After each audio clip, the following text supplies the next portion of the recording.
Olá, assombrados e assombradas. Hoje dia de relatos e vamos para a história. A história de hoje quem me enviou foi a Vilma do estado do Pará. E ela conta sobre uma terra que o avô dela comprou em 1939. Ela não era nem nascida ainda. E ele contava nessa história. E assim, a grande maioria das pessoas daquela região sabe, né, conhecem essa história do avô da Vilma. Ela conta que lá no norte do Pará ainda existe muitas fazendas que foram de barões de café, de donos de escravo, e a terra que o avô dela havia comprado tinha sido sim de um dos barões de café, um dos pessoas muito ricas, influentes na sociedade e que era dono de muitos escravos. E ela conta que esse pessoal, esse dono dessa fazenda, eles não eram pessoas boas, eles eram pessoas que judiavam muito dos escravos, eles maltratavam as pessoas que trabalhavam na fazenda, inclusive a dona da fazenda, a Guilhermina, era uma das mulheres mais ruins daquela região. Relatam que ela judiava muito das escravas, né? Ela diz que quando a escrava tinha o bebê, ela trancava o bebê no quarto para que o bebê não impedisse, né, da escrava fazer o seu serviço, né, trabalhar. E muitas vezes o bebê chorava tanto, né, querendo mamar, que acabava desmaiando. E muitos deles se desviviam. Eu não posso falar a palavra aqui, né? E ali, pessoal, diz que ela judiou muito, muito. Ela foi uma pessoa muito má. Diz que ela batia amarrava as escravas no tronco, batia, diz que ela muitas vezes queimava a mãozinha, né, do bebê, para o bebê parar de chorar, porque o bebê queria mamar e ela não deixava, porque a escrava tinha que trabalhar. E assim, pessoal, não posso entrar muito em detalhes, porque tem palavras que eu não posso falar aqui, tá certo? Então, dizem que essa mulher fez de tudo que você possa imaginar de maldade, essa Guilhermina fez, né, a dona da fazenda.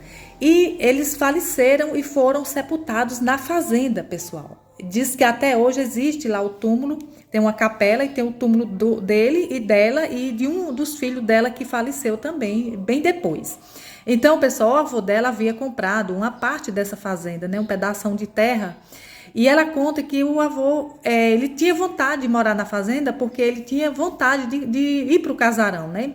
E ele, logo no início, eles foram morar no casarão, né? O avô, a avó e os filhos, que eram 8 filhos. Então, pessoal, ela conta que quando eles foram morar nessa fazenda foi uma tormenta, porque dizem que eles não conseguiam dormir à noite. Dizem que as pessoas que trabalhavam para o avô dela viam uma mulher pegando fogo, né? Em grito, né? Saía das matas, muitas vezes na noite eles viam tocha de fogo, aquela pessoa pegando fogo, né? Aquela mulher pegando fogo em grito. E ali, pessoal, foi passando o tempo e eles não aguentavam mais morar na casa porque eles não tinham paz. À noite, quando eles deitavam, que apagavam as luzes, começava o arrastar de corrente, o gemido, sussurros, muitas vezes gritos, até choro de criança, porque diz que ela trancava as crianças no quarto e muitas lá se desviviam com fome. Então, pessoal, eles viram que realmente não dava para continuar morando no casarão. E ali o avô dela imediatamente foi construir uma casa, né? Lá, porque como já tinha comprado a fazenda, uma parte do sítio, ele não queria vender, se desfazer, porque é terra boa. Diz que até hoje existem essas terras lá, são terras muito produtivas. E ali o avô dela foi construir uma casa, né? Imediatamente foi construir uma casa para mudar do casarão.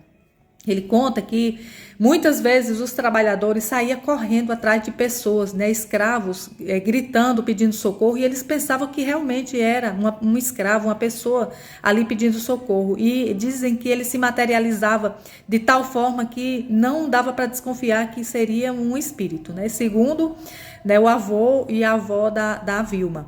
Então, pessoal, eles viveram dias de tormentas nesse casarão. Tanto aparecia à noite como aparecia de dia, não tinha hora para ele estar vendo esses eventos sobrenaturais, principalmente essa mulher pegando fogo. E certa vez o avô dela chamou o padre, né, para expulsar, né, as energias negativas que ali havia, barulho. Então, pessoal, o padre veio com a equipe, né, e eles fizeram muitas orações, jogaram água benta, acenderam vela, né? Tanto na igrejinha, perto do túmulo, como no túmulo. E ali, pessoal, o padre, ele tentou expulsar e ele percebeu que não, que tinha que vir em jejum, preparado, ele tinha que estar preparado. E o padre veio, né? O padre se preparou e veio numa noite, né? Assim, por volta de 11 horas da noite, né? Combinou com eles lá e o padre veio para expulsar, né? Para libertar alguma, né? Tirar aquelas energias, aqueles obsessores de lá. Então, pessoal, quando foi à noite, diz que o padre chegou, né? E ali eles se prepararam em oração e foram. Quando chegaram, aí o padre pediu, pessoal, para que ele fosse sozinho, porque ali ele tentava ver se aquela coisa manifestava para ele expulsar, mas com presença de pessoas não tinha, a coisa não aparecia. E ali, pessoal, o padre foi sozinho e foi até o túmulo, né? Enquanto os outros ficavam de longe, mas bem de longe mesmo, para que o padre pudesse, né, fazer com que aquela coisa se manifestasse e ele entender quem era, por que era que estava ali acontecendo aquela, né? E ali, pessoal, ele diz que o padre conta o seguinte, que quando ele chega no túmulo, ele começa a orar e começa a chamar, né? Mandar que aquele ser se manifestasse. E eles viam a mulher pegando fogo no túmulo. Então, com certeza, era o espírito que estava, né? Tinha virado um obsessor, o espírito da mulher que fazia mal aos escravos e às pessoas que trabalhavam com ela. Então, pessoal, quando o padre começa a rezar e começa a pedir para aquela coisa manifestar, o que aparece em cima do túmulo foi uma serpente enorme de grande. E essa serpente, pessoal, era muito grande, muito grande. E essa serpente de verdade, era uma serpente de verdade. Mas o padre, né, viu que era algo também espiritual. E o padre começou a expulsar e aquela serpente agrediu o padre. E a serpente mordeu no rosto do padre. Disse que o padre foi atacado no rosto, né? Enquanto aí ali, pessoal, não teve como expulsar. O padre começou a passar mal, né? Com a mordida da serpente. E ali, pessoal, começou a descer o líquido vermelho, que eu também não posso falar aqui. E ali o padre correu. O padre não deu conta de expulsar, porque o negócio era muito pesado, pessoal. Era muita legião mesmo de seres perigosos. E o padre correu, o padre não deu conta. E ali, pessoal, foi passando o tempo e o avô dela conseguiu construir a casa, saíram imediatamente do casarão.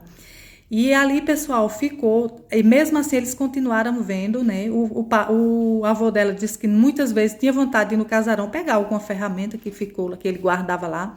E quando chegava lá, ele não conseguia entrar com tanto barulho, com tanta perturbação. E acabou, pessoal, que eles abandonaram. O avô dela construiu mais outra casa um pouco mais longe, porque dizem, pessoal, que à noite ele escutava barulho, gritos lá da casa dele, que ficou um pouco próximo, né? Ele escutava os barulhos, gritos, choro. E ali, pessoal, foi muita perturbação. Até que chegou um dia, pessoal, que o avô dela foi ficando mais, assim, idoso, né? E ali ele foi embora para a cidade e praticamente abandonou a fazenda. Hoje ainda existe o casarão, né, de pedra, ainda está intacto lá, mas ninguém mora na casa. Dizem que as pessoas que trabalham lá ficam só o dia, à noite eles vão embora, porque ninguém consegue dormir lá nesse lugar, nessa fazenda. Ainda até hoje existe o túmulo do casal, deteriorado, porque já faz mais de 100 anos, porque é do século XIX, então faz mais de 100 anos, mas ainda está lá tudo intacto, porque foi construído pelas mãos dos escravos, tudo feito de pedra, pessoal, ainda existe. E muitas pessoas vão visitar, pessoas que trabalham com investigação sobrenatural vão lá, detecta muita energia ainda até hoje, vê muita coisa. E assim, pessoal, geralmente esses lugares, pessoal, ficam amaldiçoados para sempre, né? São coisas, energias pesadas que nunca vão sair, né? Só o dia que Deus, né, tocar fogo, permitir que seja queimado ali, mas assim, geralmente esses lugares, pessoal, tem muita energia pesada. E ainda há relatos até hoje de pessoas que passam ali perto dessa fazenda e vê ainda a Guilhermina pegando fogo. Ainda vê essa mulher em gritos. Então, pela maldade que ela fez, com certeza a punição dela foi viver sofrendo, né, e ardendo no fogo do umbral. E é isso, pessoal. O relato de hoje é esse, né? Eu fiquei bem assustada para contar esse relato, né? Mas trouxe aqui o relato para vocês. E quem gostou do relato, deixa aí o like, tá bom? Deixa aí um coraçãozinho para me ajudar.